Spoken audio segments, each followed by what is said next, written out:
The most dangerous person in any room has never been the one screaming for attention, flailing their arms, or throwing fists in a desperate attempt to be seen. That kind of noise is predictable. It's chaos you can measure, rage you can contain, fire that eventually burns itself out.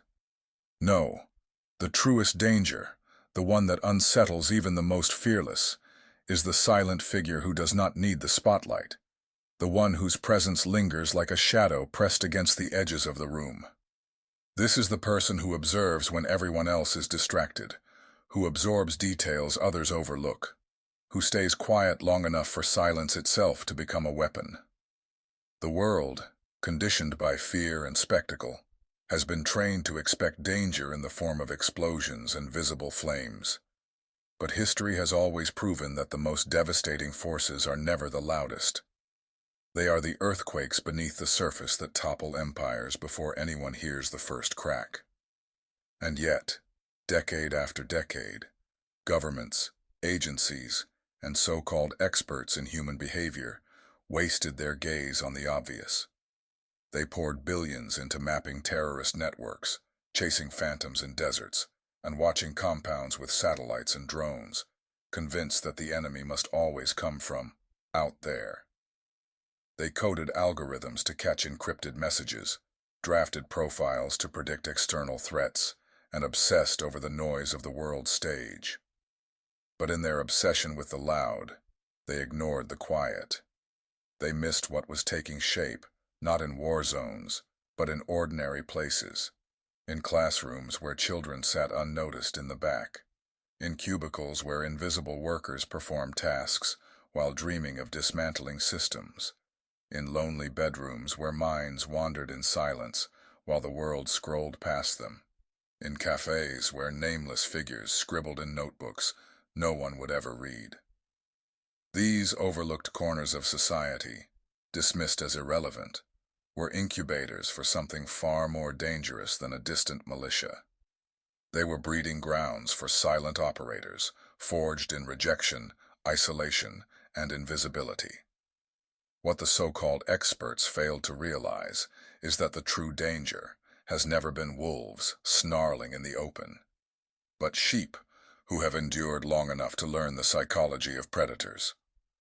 A wolf will strike with instinct, but a sheep who has studied wolves, who has quietly transformed survival into strategy, who has blended patience with precision, that is the presence that destabilizes entire systems. That is the presence that no intelligence agency can map, no algorithm can predict, no security clearance can contain. The overlooked ones, the underestimated ones, the ones everyone passed by without so much as a glance.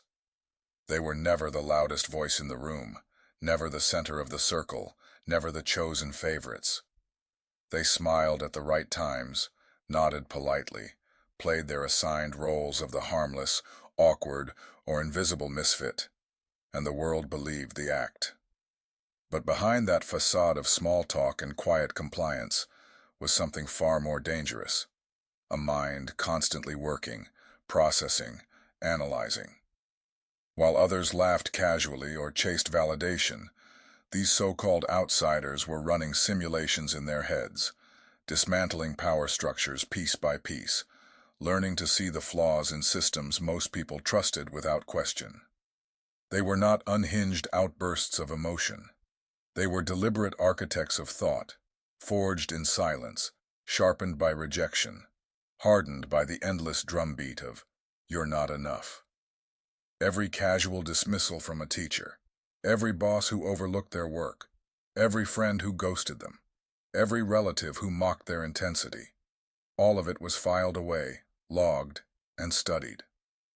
What others called humiliation or failure, they turned into field notes, intelligence briefings, data points to refine their awareness. They were training without anyone realizing it, forced into mastery by exclusion. Every job interview where they were brushed aside wasn't just rejection, it was reconnaissance. Every sleepless night replaying conversations in their mind wasn't insecurity. It was a psychological exercise in decoding human behavior, running rewinds until the patterns revealed themselves. Every heartbreak, betrayal, and abandonment wasn't weakness. It was conditioning, covert lessons in betrayal, trust, and strategy. When someone told them, "You're too much," or "You're too intense," they weren't hearing criticism. They were hearing confirmation that their instincts, their depth, their ability to perceive what others ignored, was too sharp for comfort. While the world thought it was breaking them down, it was actually refining them into something lethal, not in a physical sense, but in the mastery of human psychology, strategy, and survival.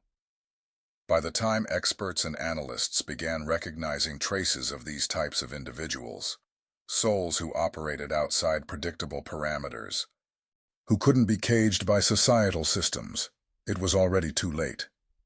Boardrooms and agencies whispered in hushed tones, "Recruit them, or we're doomed." But recruitment was never an option, because these individuals had long since recruited themselves. They had already sworn loyalty to their own mission, already built armor that no workplace hierarchy, no government training, no textbook on earth could provide. Every rejection letter wasn't a failure at all.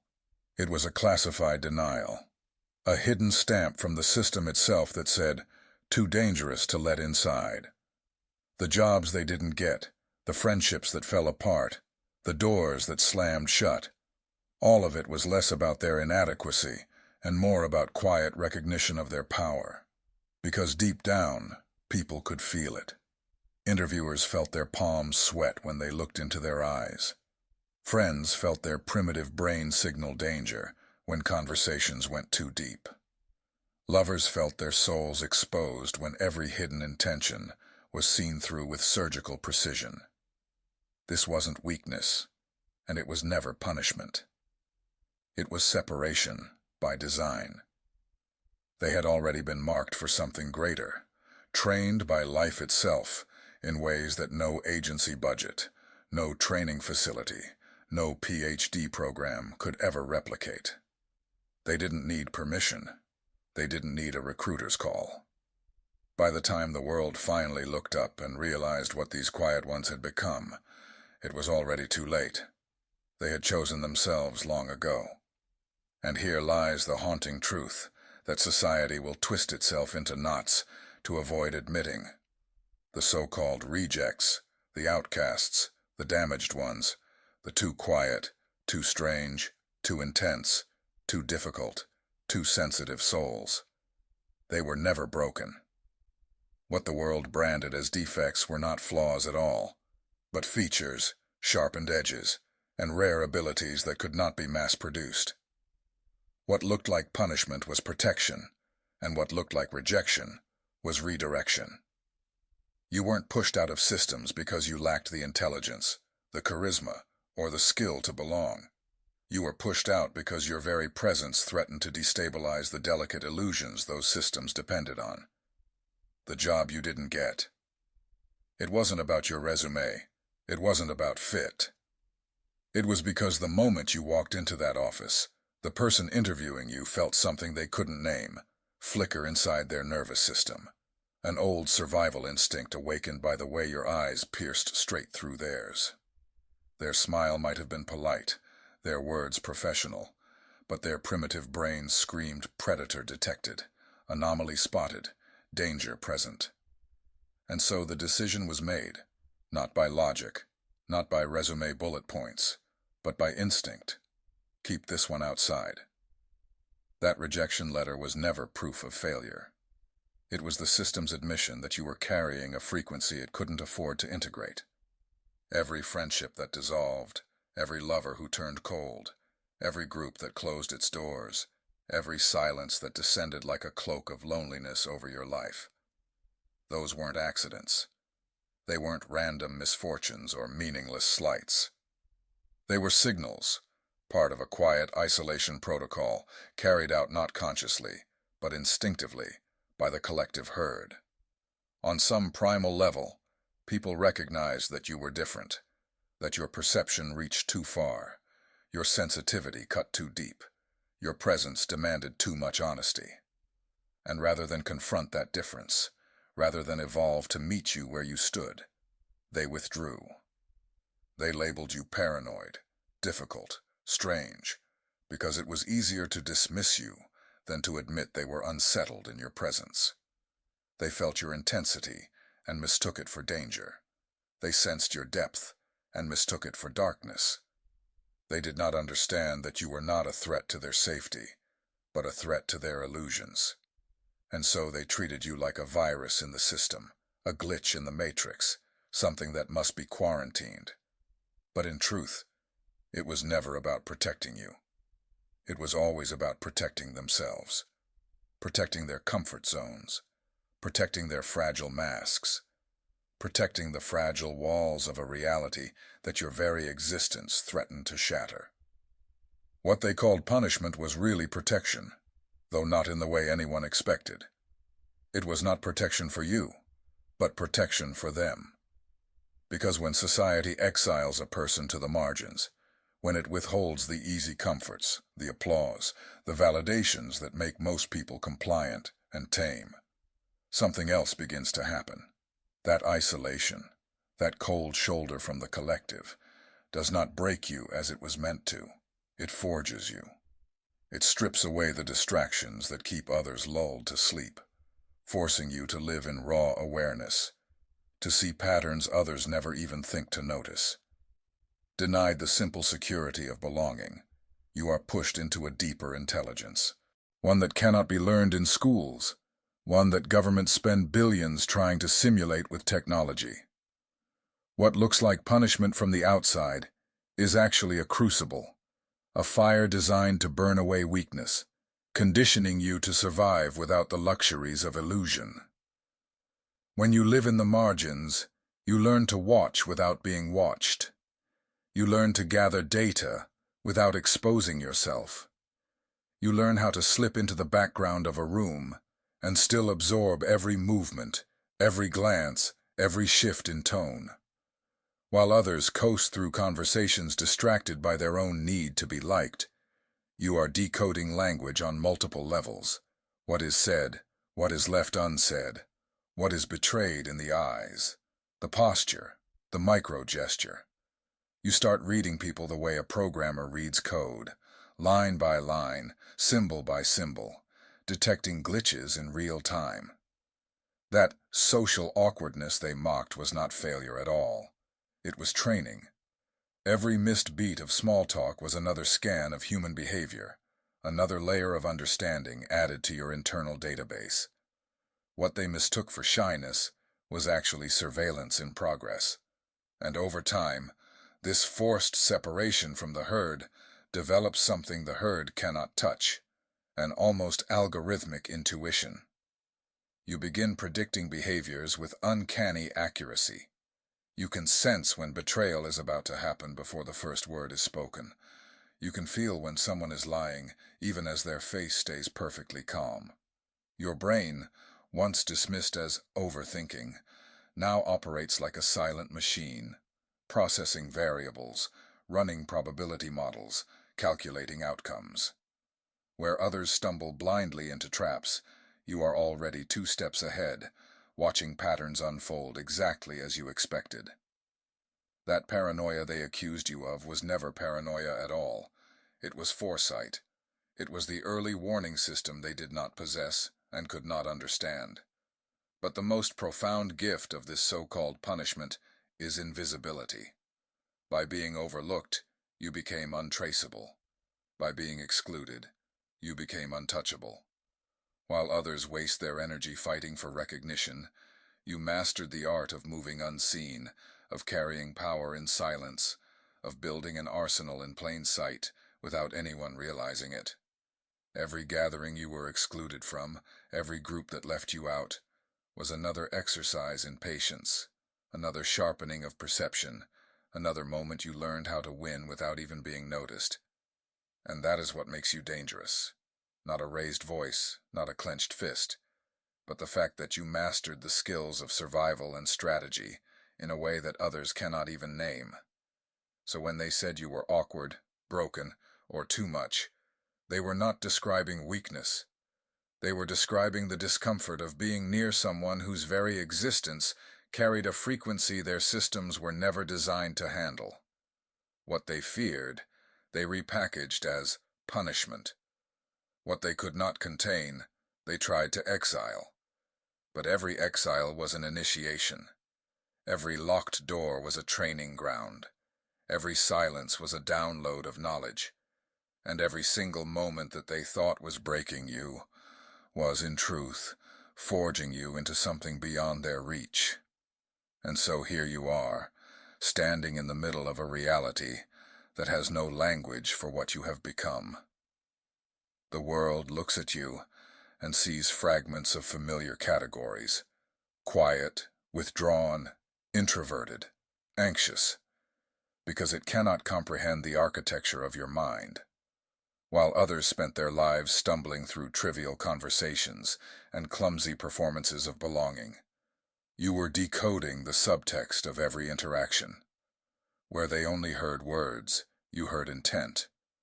Where they only saw smiles, you saw hesitation, deception, and vulnerability. You were peeling back masks without effort, watching the mechanics of human nature play out like equations written in plain sight.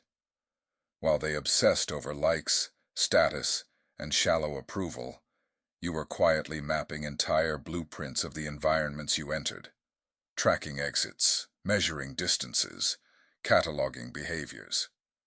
What they thought was daydreaming was reconnaissance. What they thought was nervousness was strategy. You were not lost in the room. You were mastering it from the shadows. That sensation you called social anxiety, it was never the fragile weakness they branded it to be. It was advanced threat detection software, a system operating with sensitivity levels set far beyond the norm. Your body was not betraying you. It was protecting you, alerting you to subtle energies, shifts in tone, and dangers that others were too numb to register. While they laughed off red flags and walked blindly into betrayal, you were already bracing for it, already feeling it long before it unfolded. They labeled you paranoid because your vision extended further than theirs, because you felt storms in the air while they were still staring at sunny skies. They mocked what they could not understand, blind to the fact that your heightened awareness was not a malfunction. It was a weapon. It was your built-in security system, operating in real time, guarding you against threats they never even saw coming.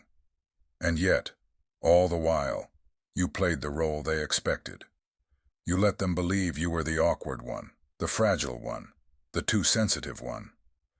They never realized that in their presence sat a covert operative of the highest order, someone who had been forced, by rejection and exclusion, to develop skills that intelligence officers train for years to approximate.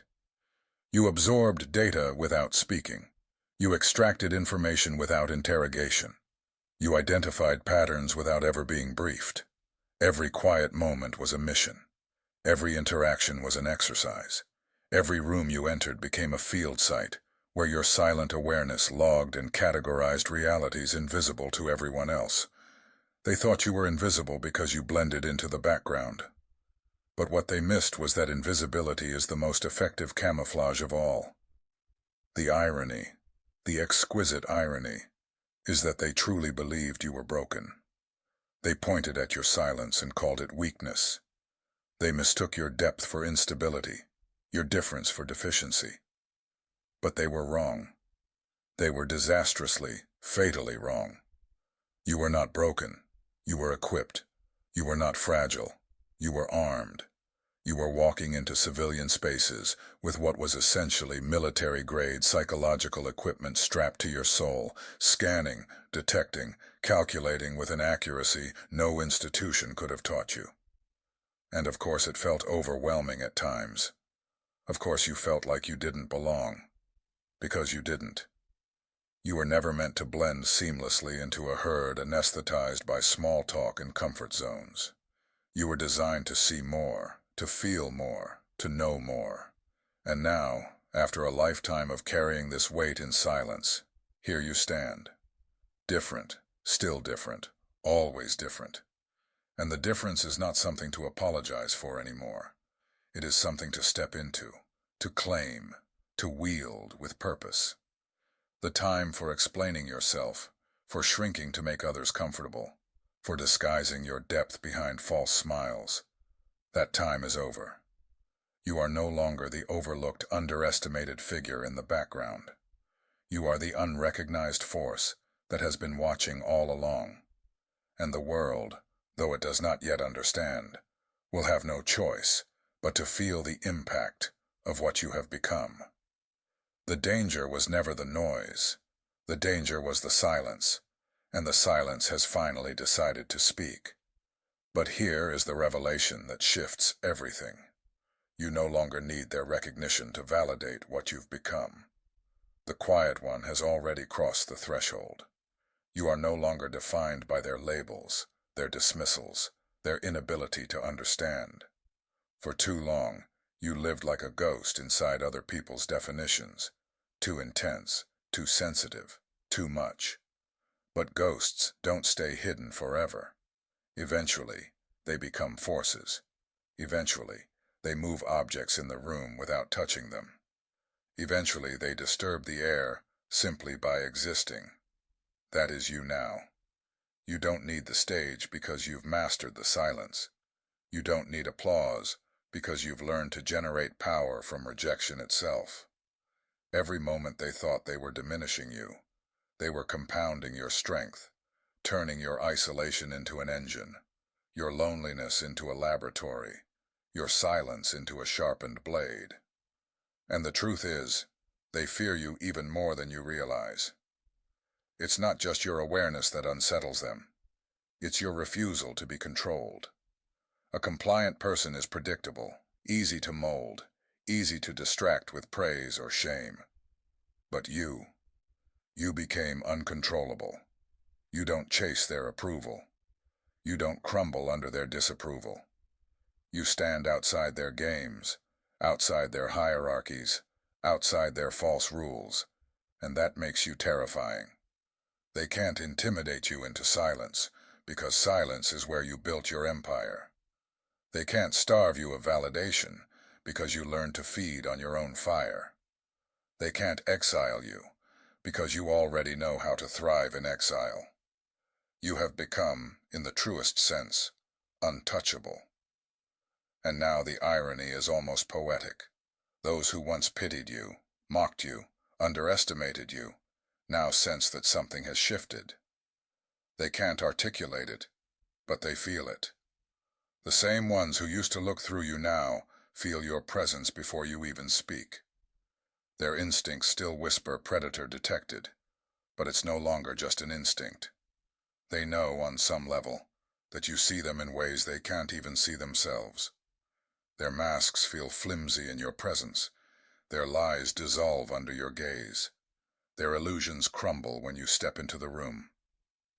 They cannot meet your eyes for too long because it feels like standing under a searchlight they didn't agree to step into. You don't expose them with words. You expose them simply by existing. This is what it means to carry the power of silence. It is not passive. It is not weak. It is not timid. It is surgical. It is devastating. It destabilizes without lifting a finger. People spend years learning persuasion, manipulation, charisma, the tricks of influence. But you don't need tricks. You embody a force that disorients without trying. And that is why the world has always struggled to accept you. They don't know what to do with someone who cannot be categorized, who cannot be lulled, who cannot be fooled. And so they called you names. They tried to box you in. They tried to convince you that your difference was disease. But a disease does not sharpen into mastery. A defect does not see through time. A mistake does not rewrite the code of a room simply by walking into it. You were never a mistake. You were the anomaly they couldn't calculate. And now it is no longer about surviving in silence. It is about stepping into the fullness of what you are. The years of exile were not wasted. They were preparation. The loneliness was not punishment. It was discipline.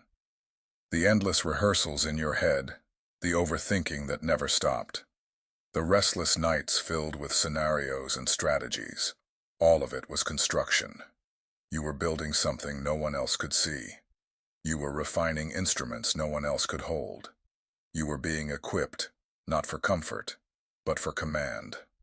And that command is not about domination, not about bending others to your will.